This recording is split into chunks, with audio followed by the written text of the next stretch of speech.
എല്ലാ സഹോദരങ്ങൾക്കും നമ്മുടെ യൂട്യൂബ് ചാനലിലേക്ക് സ്വാഗതം. അപ്പോൾ എനിക്ക് നിങ്ങളോട് ഒരു കാര്യം പറയാനുണ്ട്. ഞാൻ ഇന്ന് നോക്കുമ്പോൾ ഒരു വീഡിയോ കാണാനിടയായി. അത് മറ്റൊന്നുമല്ല, നമ്മുടെ ബഹുമാനപ്പെട്ട ജാമിദ ടീച്ചറുടെ ഒരു സംസാരമാണ്. അവരൊരു വിഷയത്തെ പറ്റിയിട്ട് നന്നായിട്ട് സംസാരിക്കുന്നുണ്ട്. അവർക്ക് ശരിക്കും നമ്മൾ ഹൈന്ദവരുടെ കാര്യങ്ങളിൽ നന്നായിട്ട് കാര്യങ്ങളൊക്കെ അറിയാവുന്ന ഒരു ആൾ തന്നെയാണ് അവർ. അപ്പോൾ മഹാകുംഭമേള ഇപ്പോൾ നടക്കുന്നുണ്ട്. അപ്പോൾ ആ ഒരു കുംഭമേളയെ കുറിച്ചിട്ടൊക്കെ മാഡം സംസാരിക്കുന്നുണ്ട്. എന്തായാലും അതിനുശേഷം യു പിയിൽ നടന്ന ചില കള്ളത്തരങ്ങളെക്കുറിച്ചും മാഡം പറയുന്നുണ്ട്. അപ്പോൾ അത് എന്താണെന്ന് വെച്ചാൽ നമുക്ക് കേട്ടിട്ട് വരാം. അതിന് ചില കാര്യങ്ങളൊക്കെ എനിക്ക് മറുപടിയായിട്ടും പറയാനുണ്ട്. അതുകൊണ്ടാണ് ഞാൻ ഈ ഒരു വീഡിയോ എടുത്തത്. കാരണം അവർ പറയുന്ന ചില കാര്യങ്ങൾക്കൊക്കെ ഒരു വ്യക്തത വരുത്താനുണ്ട് എൻ്റെ ഭാഗത്ത് നിന്നും. മതപരിവർത്തനത്തിന് വേണ്ടി വിളിക്കേണ്ടുന്ന ഉസ്താദുമാരുടെ മറ്റു ഉസ്താദുമാരുടെ നമ്പറുകളും സോറി ഹായ് പ്രിയമുള്ള സുഹൃത്തുക്കളെ, ഏറ്റവും വലിയ ആത്മീയ സംഗമം എന്നറിയപ്പെടുന്ന മഹാകുംഭമേളയ്ക്ക് തിരിതെളിഞ്ഞിരിക്കുകയാണ് ജനുവരി 13-ാം തീയതി. 12 വർഷത്തിൽ ഒരിക്കൽ നടക്കുന്ന അപൂർവമായ സംഗമം. ഇത് 144 വർഷത്തിൽ ഒരിക്കൽ നടക്കുന്ന മഹാകുംഭമേള. കുംഭമേള 12 വർഷത്തിലൊരിക്കലും, മഹാകുംഭമേള 144 വർഷത്തിലൊരിക്കലും. ഇതിന് സാക്ഷിയാകുന്നതിന് വേണ്ടി ലക്ഷക്കണക്കിന് തീർത്ഥാടകരാണ് ലോകത്തിന്റെ വിവിധ ഭാഗങ്ങളിൽ നിന്നും ഒഴുകിയെത്തുന്നത്. ഇത് കണ്ടിട്ട് കാക്കമാർക്കാണെങ്കിലും അങ്ങോട്ട് സഹിക്കാനും പറ്റുന്നില്ല. ഇതുവരെ ഏറ്റവും വലിയ മഹാസംഗമം എന്നറിയപ്പെട്ടിരുന്നത് മുസ്ലിങ്ങളുടെ തീർത്ഥാടനമായ ഹജ്ജാണ്.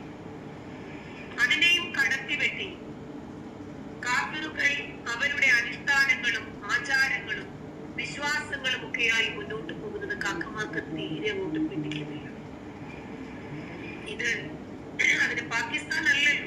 അത് എത്ര പറഞ്ഞിട്ട് ഇവർക്ക് മനസ്സിലാകുന്നില്ല. പിന്നെ ആദ്യം ഒരു സമാധാനം. ഇത്തവണത്തെ മഹാകുംഭമേളയ്ക്ക് യോഗി ആദിത്യനാഥാണ് എല്ലാ രൂപത്തിലും ചരട് വലിക്കുന്നത്. അതുകൊണ്ട് കാക്കാമാരുടെ ഒരു രൂപത്തിലുള്ള വെകിളിയും യോഗിയൊന്നും നടക്കില്ല. പല രൂപത്തിലും ഭാവത്തിലും ശ്രമിച്ചെങ്കിലും ഒരു രക്ഷയുമില്ല. ഏറ്റവും ഒടുവിൽ 3-4 ഉസ്താദുമാർ സ്വാമി വേഷം കെട്ടി ആടാൻ നോക്കി.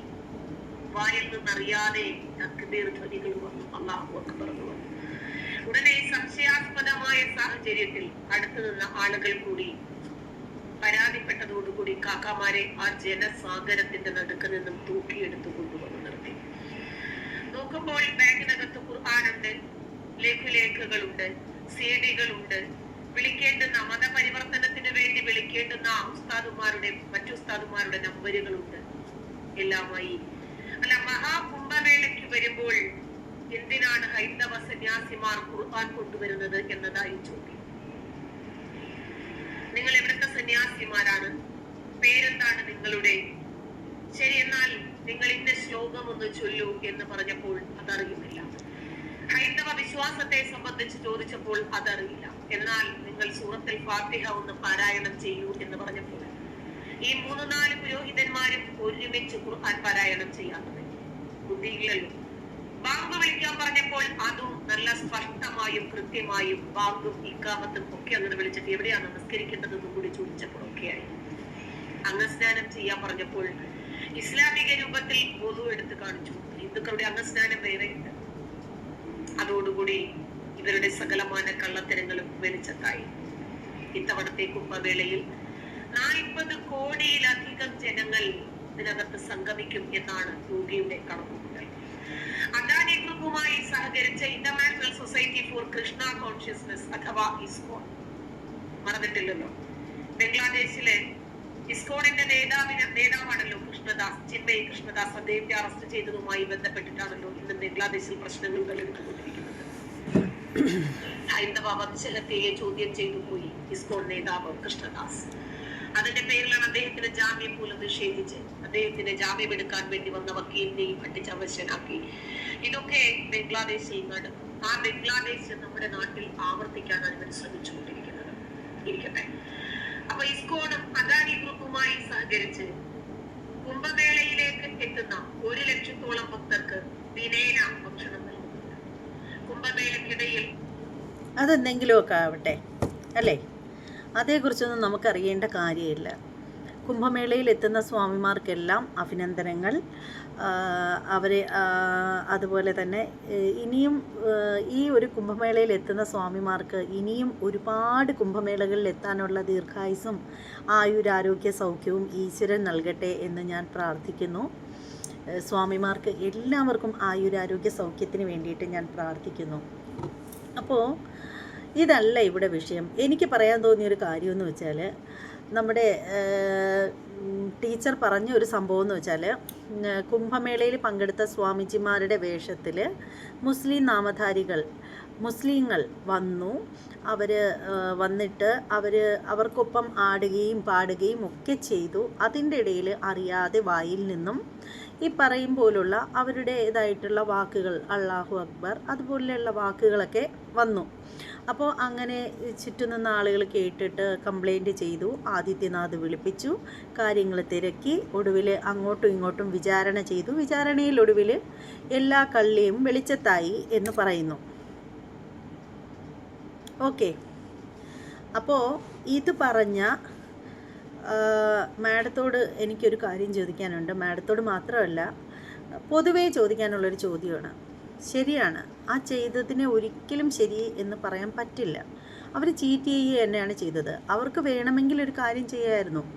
ആ കുംഭമേള നടന്ന സ്ഥലത്ത് ആണുങ്ങളെ പോലെ, നട്ടലുള്ള ആണുങ്ങളെ പോലെ, ഞാൻ ആരെയും വെല്ലുവിളിക്കുന്നതല്ല കേട്ടോ, ഒരിക്കലും അങ്ങനെ ആരും തെറ്റിദ്ധരിക്കരുത്. അവർക്ക് നേരെ ചെന്നിട്ട് അവിടെ ചെന്നിട്ട് ഇതുപോലെ അല്ലാഹു അക്ബർന്നോ അവർക്ക് എന്താണ് പറയാനുള്ളതെന്ന് വെച്ചാൽ, അവരുടെ ഈശ്വരനെ ഏത് രീതിയിലാണ് പ്രാർത്ഥിക്കാനുള്ളതെന്ന് വെച്ചാൽ അവർക്ക് നേരെ ചെന്നിട്ട് പറഞ്ഞിരുന്നെങ്കിൽ അതിനൊരു അന്തസ്സുണ്ടായിരുന്നേനെ. അല്ലാതെ സ്വാമിജിമാരുടെ വേഷത്തിൽ കാഷായ വസ്ത്രവും എടുത്ത് അവർക്കൊപ്പം ആടുകയും പാടുകയും ഒക്കെ ചെയ്തിട്ട് കാണിച്ചതിനെ ഒരിക്കലും അംഗീകരിക്കാൻ പറ്റില്ല. അതൊരു അതിനെ ഒരു തെണ്ടിത്തരമെന്നോ ചെറ്റത്തരമെന്നോ വേണമെങ്കിലും പറയാം. കാരണം അങ്ങനെ ചെയ്യാൻ പാടില്ല. അവർക്ക് വേണമെങ്കിൽ അവരായിട്ട് നിന്ന് തന്നെ അവർക്ക് അവിടെ ചെന്നിട്ട് ഈ രീതിയിൽ അവർക്ക് അവിടെ അവരുടെ ഈശ്വരനെ പ്രാർത്ഥിക്കുകയോ എന്തെങ്കിലും ചെയ്യണമെന്നുണ്ടെങ്കിൽ അത് ചെയ്യാമായിരുന്നല്ലോ. ബാങ്ക് വിളിക്കുകയോ എന്താണെന്ന് വെച്ചാൽ ചെയ്യാമായിരുന്നു. അപ്പോൾ നിങ്ങളിൽ കുറേ പേരെങ്കിലും വിചാരിക്കും, ഈ തള്ള ഇതെന്താ പറയുന്നത്, പരസ്പരം കലഹിക്കുന്ന കാര്യം അല്ലെങ്കിൽ വർഗീയത ഉണ്ടാക്കുന്ന കാര്യമാണോ ഇവരിങ്ങനെ ഇരുന്നുകൊണ്ട് പറയുന്നതെന്ന്. അതെങ്ങനെ വർഗീയതയാവും? ഇതുപോലൊരു സംഭവം ഇടയ്ക്ക് വെച്ചുണ്ടായിരുന്നു. അത് എനിക്ക് നല്ല ഓർമ്മയുണ്ട്. മുസ്ലിം പള്ളിക്കകത്ത് കയറി അവിടെ അവരുടേതായിട്ടുള്ള രീതിയിലുള്ള പ്രഭാഷണങ്ങളും കാര്യങ്ങളും ഒക്കെ നടക്കുന്ന സമയത്ത് അതിനുള്ളിൽ കയറി വന്ന ചെറുപ്പക്കാരന്മാർ ജയ് ശ്രീറാം എന്ന് ഉച്ചത്തിൽ വിളിച്ച ആ ഒരു കേസ് കേട്ട് നിങ്ങളൊക്കെ മറന്നിട്ടുണ്ടാവുമോ? പക്ഷെ ഞാൻ മറന്നിട്ടില്ല. അപ്പോൾ അതിൻ്റെ പേരിൽ കേസും പുക്കാറും ഒക്കെ ആയപ്പോൾ കോടതി ചോദിച്ച ഒരു ചോദ്യമെന്ന് വെച്ചാൽ, അതിലെന്താ തെറ്റ്? ജയ് ശ്രീറാം വിളിച്ചതിൽ എന്താണ് തെറ്റ്? അത് ഒരു തെറ്റുമില്ല എന്ന് നമ്മുടെ ബഹുമാനപ്പെട്ട നീതിപീഠം തന്നെ പറഞ്ഞിട്ടുണ്ടായിരുന്നു. അപ്പോൾ അങ്ങനെ വെച്ച് നോക്കുമ്പോൾ നമ്മുടെ ഈ പറയുന്ന മുസ്ലിങ്ങൾ ചെയ്തത് വെറും തെറ്റ് തന്നെയാണ്. തെറ്റെന്ന് പറയാൻ കാരണം, സ്വാമിമാരുടെ വേഷം കെട്ടിപ്പോയത് ഒട്ടും ശരിയായിട്ടില്ല. നിങ്ങൾക്കൊന്നും ഒരിക്കലും യോജിച്ച വസ്ത്രമല്ല കാഷായ വസ്ത്രം. മനസ്സിലായില്ലേ? കാഷായ വസ്ത്രം, രുദ്രാക്ഷമാല, ഇതൊക്കെ നിങ്ങൾക്ക് എങ്ങനെയാണ് ധരിക്കാനുള്ള ധൈര്യം ഉണ്ടായത്? ആ ചെയ്തത് തെറ്റ് തന്നെയാണ്. സ്വാമിമാരുടെ കൂടെ ചെന്ന് നിന്നിട്ട് നിങ്ങൾ ചീറ്റ് ചെയ്തത് സ്വാമിമാരെ അല്ല. ഞാൻ ആർക്കും വേണ്ടി സംസാരിക്കില്ല. എനിക്ക് എൻ്റേതായിട്ടുള്ള ശരികളുണ്ട്. ഞാൻ ആ ശരികൾ മാത്രമേ പറയുകയുള്ളൂ. നിങ്ങൾ ചെയ്തത് ശരിയല്ല. നിങ്ങൾ ചീറ്റ് ചെയ്തത് ശരിക്കും സ്വാമിമാരെ അല്ലടോ. നിങ്ങൾ ചീറ്റ് ചെയ്തത് നിങ്ങളെ തന്നെയാണ്. നിങ്ങൾ വിശ്വസിക്കുന്ന നിങ്ങളുടെ പടച്ച റബ്ബിനെയാണ് നിങ്ങൾ ചതിച്ചത്. ശരിക്കും നിങ്ങൾക്ക് ഒരിക്കലും ധരിക്കാൻ പാടില്ലാത്ത വസ്ത്രമാണ് കാഷായ വസ്ത്രം, അതായത് കാവ്യ വസ്ത്രവും രുദ്രാക്ഷമാലയും. അല്ലേ? ഞാൻ പറഞ്ഞത് കറക്റ്റ് അല്ലേ? ഞാൻ പറയുന്നത് കറക്റ്റ് ആണ് എന്ന് നല്ലവരായ മുസ്ലിങ്ങൾക്ക് മനസ്സിലാവും. ഓക്കെ, മുസ്ലിം നാമധാരികൾക്ക് ഒരുപക്ഷെ മനസ്സിലാവില്ലായിരിക്കാം. കറക്റ്റ് അവർ അവരുടെ റബ്ബ് പറഞ്ഞു കൊടുത്ത വഴികളിലൂടെ മാത്രം സഞ്ചരിക്കുന്ന സഹോദരങ്ങൾക്ക് ഞാൻ പറഞ്ഞതിൻ്റെ പൊരുൾ എന്താണെന്ന് അവർക്ക് മനസ്സിലായിട്ടുണ്ടാവും. അപ്പോൾ നിങ്ങൾ ചെയ്ത ഒരു തെറ്റെന്ന് പറയുന്നാൽ നിങ്ങൾ കാഷായ വസ്ത്രം ധരിക്കാൻ പാടില്ലായിരുന്നു. നിങ്ങൾക്ക് നിങ്ങളുടേതായ രീതിയിലുള്ള ഒരു വെള്ള വസ്ത്രം, നിങ്ങൾക്ക് പരിശുദ്ധമായ വെള്ള വസ്ത്രം നിങ്ങൾക്കുണ്ട്. നിങ്ങൾക്ക് ആ ഒരു വസ്ത്രം ധരിച്ച് നിങ്ങളുടേതായിട്ടുള്ള, നിങ്ങൾ സാധാരണ ഏത് വസ്ത്രത്തിലാണോ നിങ്ങൾ നടക്കുന്നത്, ഏത് വേഷമാണോ നിങ്ങൾ സ്വീകരിക്കുന്നത്, ആ വേഷത്തിൽ ചെന്ന് നിന്നിട്ട് നിങ്ങൾ അവിടെ നിന്ന് മാറി നിന്നിട്ട് നിങ്ങളുടെ നബിയെയോ അള്ളാഹുവിനെയൊക്കെ നിങ്ങൾ ധ്യാനിച്ചിരുന്നെങ്കിൽ അല്ലെങ്കിൽ പ്രാർത്ഥിച്ചിരുന്നെങ്കിൽ, നിങ്ങൾ അവിടെ നിന്നൊരു ഒരു സൂറത്തോ അല്ലെ, എനിക്ക് അതിനെപ്പറ്റിയൊന്നും അറിയില്ല, എന്നാൽ പോലും പറയുകയാണ്, നിങ്ങളുടേതായിട്ടുള്ള പ്രാർത്ഥനാ മന്ത്രങ്ങൾ നിങ്ങൾ ജപിച്ചിരുന്നെങ്കിൽ അതിൽ ഒരു അന്തസ്സുണ്ടായിരുന്നു. മറിച്ച് നിങ്ങൾ നേരെ സ്വാമിമാരുടെ കൂട്ടത്തിൽ പോയി കാഷായ വസ്ത്രം നിങ്ങൾ ധരിച്ചപ്പോൾ തന്നെ നിങ്ങളെ തന്നെയാണ് കളിയാക്കിയത്. ഓക്കെ, നിങ്ങൾ നിങ്ങളിലുള്ളവരെ തന്നെ, നിങ്ങളെ തന്നെ, നിങ്ങളുടെ പടച്ച റബ്ബിനെ തന്നെയാണ് നിങ്ങൾ അധിക്ഷേപിച്ചിരിക്കുന്നത്. നിങ്ങൾ കാഷായ വസ്ത്രത്തിലോ രുദ്രാക്ഷമാലയോ ഒന്നും അണിഞ്ഞു പോവേണ്ട ആവശ്യമില്ല. നിങ്ങൾക്ക് നിങ്ങളുടേതായിട്ടുള്ളൊരു വസ്ത്രമുണ്ടോ, നല്ല വെള്ള വസ്ത്രമുണ്ട്, നല്ല തൂവെള്ള വസ്ത്രം, ഒരു തുള്ളി അഴുക്ക് വീണാൽ പോലും എടുത്തു കാണിക്കുന്ന വസ്ത്രമാണ് തൂവെള്ള. അപ്പോൾ ആ വസ്ത്രം ധരിച്ച് നിങ്ങൾക്ക് നിങ്ങളുടെ തലയിൽ തുപ്പിയും വച്ചിട്ട് നിങ്ങൾക്കവിടെ മാറി നിന്ന് നിങ്ങൾക്കിത് ചെയ്യാമായിരുന്നല്ലോ. അപ്പോൾ ആ സമയത്താണെങ്കിൽ ഒരു പക്ഷേ നേരത്തെ പള്ളിക്കുള്ളിൽ കയറി വന്നിട്ട് ജയ് ശ്രീറാം എന്ന് വിളിച്ചപ്പോൾ നീതിപീഠം പറഞ്ഞത് എന്താണ്? ജയ് ശ്രീറാം എന്നല്ലേ വിളിച്ചത്, അതിൽ തെറ്റില്ലെന്നാണ് പറഞ്ഞത്. അപ്പോൾ ഇതുപോലെ ഇങ്ങനെ ഒരു ഇത് വന്നിരുന്നെങ്കിൽ, അപ്പോൾ ആ സമയത്ത് ഒരു പക്ഷേ യോഗി ആദിത്യനാഥ് ആണെങ്കിൽ പോലും വിളിച്ച് നിങ്ങളോട് ചോദിക്കുന്ന സമയത്ത് നിങ്ങൾക്ക് പറയാമായിരുന്നു, ഞങ്ങൾ ഇതുവഴി പോകുന്ന സമയത്ത് ഇതുപോലെ സ്വാമിമാരിങ്ങനെ ധ്യാനത്തിൽ നിൽക്കുന്നത് അല്ലെങ്കിൽ അവരിങ്ങനെ പൂജയിൽ മുഴുകിയിരിക്കുന്നത് കണ്ടപ്പോൾ ഞങ്ങൾക്ക് ഞങ്ങളുടെ ഉള്ളിലെ ആത്മീയത ഉണർന്നു. അപ്പോൾ നമുക്ക് നമ്മുടെ റബ്ബിനെ സ്തുതിക്കണമെന്ന് തോന്നി എന്ന് പറയുകയാണെങ്കിൽ നിങ്ങളെ അവിടെ ആരും ചോദ്യം ചെയ്യില്ലായിരുന്നു. നിങ്ങൾ ഒരിക്കലും പരിഹാസ കഥാപാത്രമായി തീരില്ലായിരുന്നു. കോടതിയുടെ മുന്നിൽ ചെന്ന് കഴിഞ്ഞാലും അവർ ഈശ്വരനെ സ്തുതിക്കുകയല്ലേ ചെയ്തത്, അതിൽ തെറ്റില്ല എന്നേ പറയുള്ളായിരുന്നു. അപ്പോൾ സ്വയം മറ്റുള്ളവരുടെ മുന്നിൽ പരിഹാസ കഥാപാത്രമായിട്ട് നിന്ന് കൊടുക്കേണ്ട വല്ല കാര്യമുണ്ടോ നിങ്ങൾക്ക്? ഞാനിപ്പോഴും പലരും പറയാറുണ്ട്, ഞാൻ കാക്കമാരെ സുഖിപ്പിച്ചാണ് വീഡിയോ ചെയ്യുന്നത്. പലരും ഞാൻ എനിക്ക് മലപ്പുറത്തെയും കോഴിക്കോട്ടത്തെയും കാക്കാമാരുടെ കാര്യം മാത്രമേ അറിയുള്ളൂ എന്ന് പറയും. ഞാൻ അങ്ങനെ ആരുടെയും പ്രത്യേകിച്ച് ഞാനിപ്പോൾ എൻ്റെ വീഡിയോയിൽ ഞാൻ ക്രൈസ്തീയകരമായിട്ടുള്ള കാര്യങ്ങൾ പറയുകയാണെങ്കിൽ ക്രിസ്ത്യാനികൾ ആരും ഇവിടെ വന്ന് കേൾക്കില്ല. കാരണം എൻ്റെ സബ്സ്ക്രൈബേഴ്സ് മുഴുവനും നിങ്ങളാണ്. അത് എന്തുകൊണ്ടാണെന്ന് വെച്ചാൽ നിങ്ങൾക്ക് എന്നോടുള്ള ആത്മാർത്ഥത കൊണ്ടായിരിക്കും. പക്ഷേ അപ്പോഴും ഈ പറയുന്നവർ ഓർക്കേണ്ട ഒരു കാര്യം എന്ന് വെച്ചാൽ എൻ്റെ ക്യാരക്ടർ എങ്ങനെയാണ്. ഞാൻ എൻ്റെ വീഡിയോസുകളിൽ വന്നിട്ട്, ഞാൻ എൻ്റെ ചാനലിൽ വന്നിട്ട് ശൃംഗരിച്ചിരുന്നിട്ടോ ശൃംഗാര വാക്കുകൾ പറഞ്ഞോ അല്ല ഞാൻ സബ്സ്ക്രൈബറെ കൂട്ടുന്നത്. ഞാൻ ആ ഒരു രീതിയിൽ സംസാരിക്കുന്ന ഒരു വ്യക്തിയല്ല. എന്നോട് ഏതെങ്കിലും തരത്തിലൊരു ബാഡ് കമൻ്റ് ഇട്ടാൽ പോലും ഞാൻ അവരെ ആ സ്പോട്ടിൽ ബ്ലോക്ക് ചെയ്യുന്ന ഒരാളാണ്. അതെന്നെ അറിയാവുന്നവർക്കറിയാം. പിന്നെ പരദൂഷണങ്ങളും ഇല്ലാവചനങ്ങളും പറഞ്ഞുണ്ടാക്കുന്നത് അത് ചിലരതൊരു ശീലമാണ്. അത് പറഞ്ഞിട്ട് കാര്യമില്ല. അത്തരക്കാരെ നിയന്ത്രിക്കാനും നമുക്കൊണ്ട് പറ്റില്ല. അവർക്കുള്ള ശിക്ഷ ദൈവം കൊടുക്കും, അത്രയേ ഉള്ളൂ. ദുഷ്ടന്മാരെ പന പോലെ വളർത്തി വിടുന്ന് കേട്ടിട്ടില്ലേ? അത് തന്നെ എനിക്കിതിൽ പറയാനുള്ളത്.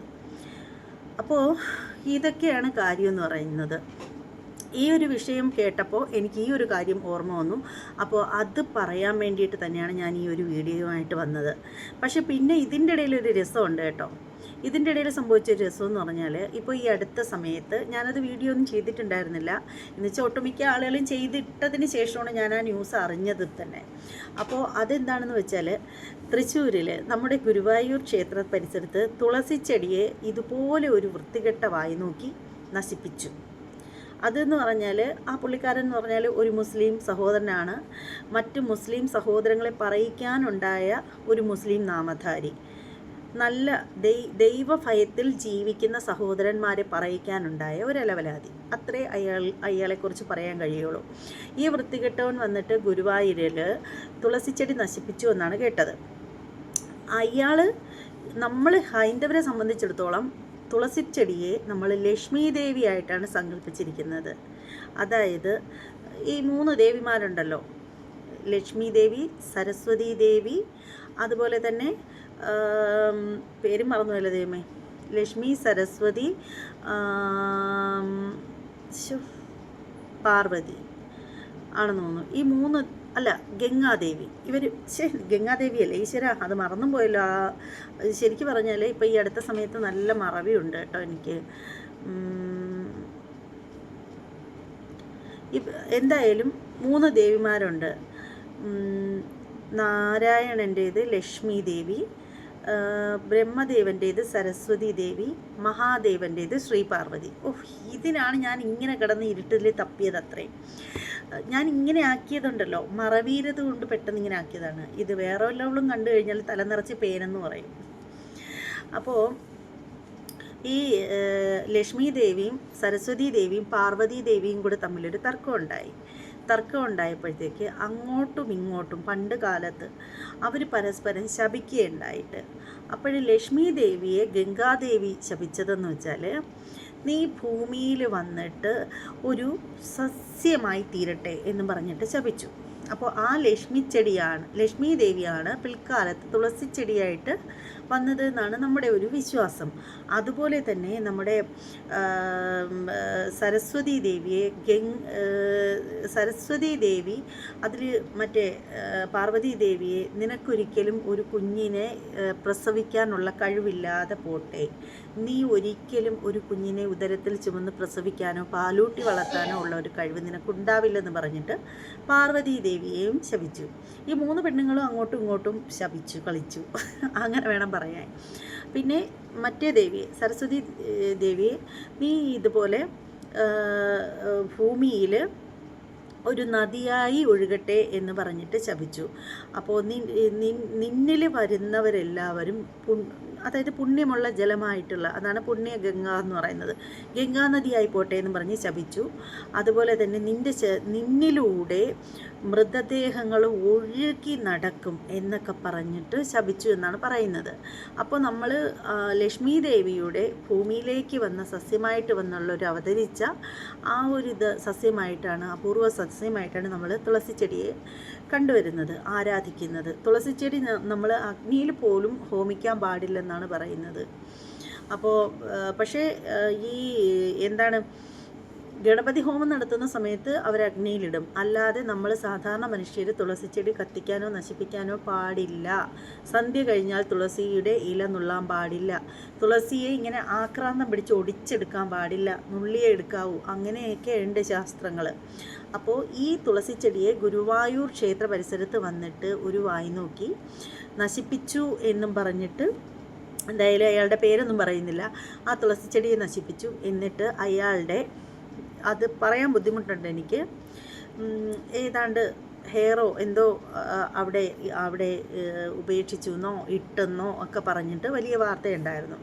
അപ്പോൾ ആ ഒരു വാർത്ത സമയത്ത് ഓർക്കണം, ഗുരുവായൂർ ക്ഷേത്ര പരിസരത്ത് എവിടെയോ അയാളുടെ ജോലി, 25 വർഷമായിട്ട് ഹോട്ടൽ നടത്തുന്നൊരു വ്യക്തിയാണ് അയാൾ.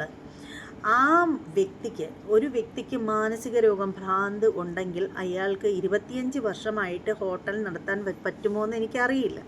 പക്ഷേ എന്തായാലും പിന്നീട് അറിഞ്ഞതെന്ന് പറഞ്ഞാൽ ഈ പുള്ളിക്കാരന് കടുത്ത മാനസിക പ്രശ്നമുള്ളവനാണ്. അതുകൊണ്ട് ഇയാൾ മെഡിസിൻ കഴിക്കുകയാണ്. അതുകൊണ്ട് തന്നെ ഇയാൾ അവിടെ കാണിച്ച CCTVയിൽ നിന്ന് കിട്ടിയ ആ ഒരു ദൃശ്യങ്ങളുണ്ടല്ലോ, അത് അങ്ങോട്ട് പബ്ലിഷ് ചെയ്യരുത്. അതുപോലെ തന്നെ ഈ ഒരു സബ്ജക്റ്റ് എടുത്തിട്ട് ഈ ഒരു വിഷ്വൽ കാണിച്ചിട്ട് ആരും വീഡിയോ ചെയ്യരുത്, അത് തെറ്റാണ്, കുറ്റമാണെന്ന് പറഞ്ഞിട്ട് നമ്മുടെ സർക്കാർ തന്നെ നമ്മുടെ എന്താണ് പറയുന്നത്, ഒരു ചട്ടക്കൂട്ടിനകത്താക്കി. എന്താല്ലേ, അതാണ് ഈ കേരളത്തിൻ്റെ ഏറ്റവും വലിയ കുഴപ്പമെന്ന് പറയുന്നത്. ഈ ദുഷ്ടന്മാരെ എന്തിനാണ് സംരക്ഷിക്കുന്നത്? അവന് എത്ര പണം ഉണ്ടെങ്കിലും മറ്റ് എന്ത് കൊമ്പും തുമ്പിക്കൈയും എന്തുണ്ടെങ്കിലും ദുഷ്ടന്മാരെ എന്തിനാണ് സംരക്ഷിക്കുന്നത്? തെറ്റ് ചെയ്യുന്നവർക്ക് ശിക്ഷ കൊടുക്കണ്ടേ?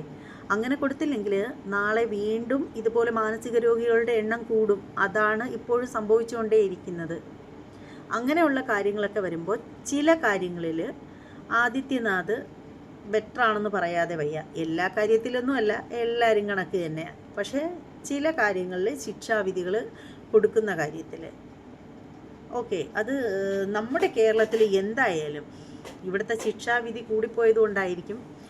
കേരളത്തിനെ ആക്ഷേപിച്ച് പറയുന്നതല്ല, നമ്മുടെ കേരളത്തിലെ ശിക്ഷാവിധി കൂടിപ്പോയതുകൊണ്ടായിരിക്കും ഡെയിലി അങ്ങോട്ട് പുതിയ പുതിയ വാർത്തകളാണ് കേൾക്കുന്നത്. അങ്ങോട്ട് തുറന്ന് നോക്കുമ്പോഴേ കേൾക്കുന്നത്, ന്യൂസ് അങ്ങോട്ട് തുറന്ന് മൊബൈൽ എടുക്കുമ്പോഴേ കേൾക്കുന്നത് കൊലപാതകവും പീഡനവും. ഇന്നലെ ഒരു പുതിയൊരു വാർത്ത, സ്വന്തം മകൻ അമ്മയെ വെട്ടിക്കൊന്നു. എന്താണ് കാരണമെന്ന് കേട്ടാൽ ഞെട്ടിപ്പോവും. കാരണം അമ്മ എന്നെ പ്രസവിച്ചു, അതാണ് ഏറ്റവും വലിയ തെറ്റ്. എന്തല്ലേ ഇതൊക്കെ, എന്ത് മക്കളാണ്, എന്ത് ക്ണാപ്പന്മാരാണ് ഇതൊക്കെ. എന്തായാലും ഒരു വിഷയം പറയാൻ വന്ന ഞാൻ ഒരുപാട് വിഷയത്തിലേക്കൊക്കെ പോയി. എന്ത് തന്നെയാണെങ്കിലും കേട്ടിരുന്ന നിങ്ങൾക്ക് അവാർഡ് തന്നേ മതിയാവൂ. എന്തായാലും വീഡിയോയെക്കുറിച്ചിട്ടുള്ള നിങ്ങളുടെ അഭിപ്രായങ്ങളൊക്കെ കമൻറ്റ് ചെയ്തേക്കൂ. ഇനി മറ്റൊരു വീഡിയോയുമായിട്ട് കാണാം. നന്ദി.